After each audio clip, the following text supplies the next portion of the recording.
Welcome back. Our loyal historian is back on Local on 2, David Ewing, here to play along with you and us for a game of Nashville or Not. Yep, this time we are talking about Black Business Month. Welcome back. Stephanie, welcome to Local on 2. Yes, it's so awesome to sit beside you, friends. Yes. So, okay, let's get right to it. This is the Black Business Month edition of Nashville or Not. So you're supposed to decide whether this happened in Nashville.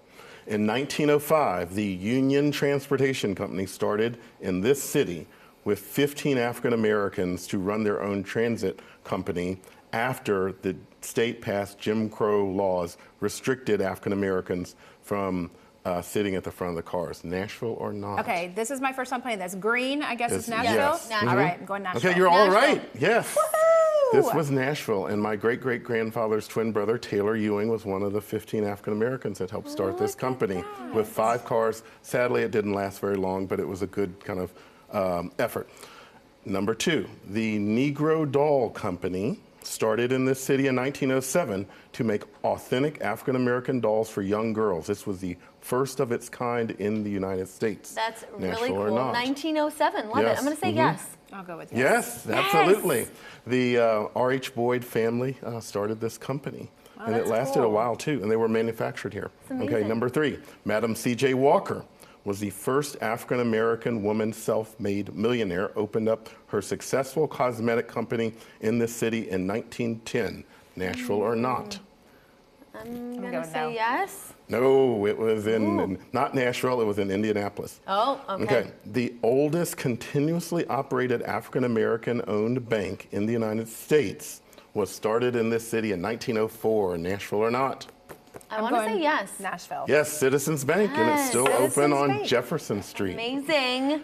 And my same relative, Taylor Ewing, was one of the founders of that, too. Quite the history, Mr. Ewing. This shirt factory was the first African-American-owned clothing manufacturer operated by an African-American lawyer in this city starting in 1903. Nashville or Not? I'm going to say no. I'm going no, too. Oh, come on, my relative again, Taylor Ewing. I'm sorry. Please apologize. Ran the Nashville Shirt Factory, which made shirts and overalls, and hired about 12 people here in Nashville, clothing manufacturer. Cool. Okay. Robert Church was the South's first African-American millionaire, opened up a bank and owned lots of real estate in this city. Nashville or Not? Yes. Church? I'll go yes. No, Memphis. He was from Memphis, Robert Church. Okay, last question. This meat in 3 started in 1954 by an African-American family, and it's still in operation today, and it's the last of the Green Book businesses from Nashville. From still in operation. Well, you always got the green up. So. Absolutely. We got the green. Sweats. Sweats, of course. Sweats. Yes, I love sweats. One of my favorites. So impressive. I love how you talked about your lineage because he is a 9th generation Nashvilleian. Tell us more about your family and their roots here. Oldest black family in Nashville. We came here enslaved in 1779. We were enslaved by Andrew Jackson and the Overtons of Travelers Rest, and we've been here ever since. And my great-great-grandfather was the first black lawyer in the city of Nashville, and his twin brother, Taylor, who I mentioned a bunch of times, was also a lawyer and a business person. So lots of rich history in the town. And, you know, follow me on Instagram at the Nashville I Wish I Knew to learn more. I love all that. The Nashville Wish I Knew, if I'm not mistaken, actually has ties to my family. Yes. Right? It does. Tell us the story behind that title. So this wonderful trial lawyer had a book called The Nashville I Knew, and I decided to kind of take a takeoff of that. So it's a wonderful history book. Great.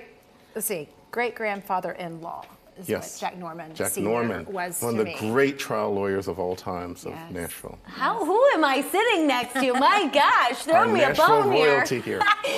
Both of you, truly. I've got to ask you, you know, with all of these changes, you say the Nashville I wish I knew. Is there something that you wish would stay the same as things change? Well, I like our locally owned restaurants and businesses. Because of our success, prices have gone up, leases have gone up, and Nashville's no longer a best-kept secret. So some of the businesses that we went to growing up here, and even places like Starwood, are no longer. But your city, you'd rather your city be growing than not, because there are a lot of cities that are shrinking. People don't want to work there, don't want to visit, don't want to raise their families here. So we're in a good space. Are you used to work at Starwood, actually. Oh, back in the day. So you saw some concerts. Saw Whitney I saw Houston all there the and everybody. Yes, so fun. You know what I hope doesn't change is the people. I Yes. mean, you can't find that, like, my Aunt Teen making her sweet tea in Ashland City, for instance, in any other city, I feel like. It's that Nashville nice culture. We're still very friendly. We're still very welcoming. And people there in Nashville, whether you're from here or you just recently moved, you have great pride in your city. Yeah. Is there something that you want newcomers to know about Nashville?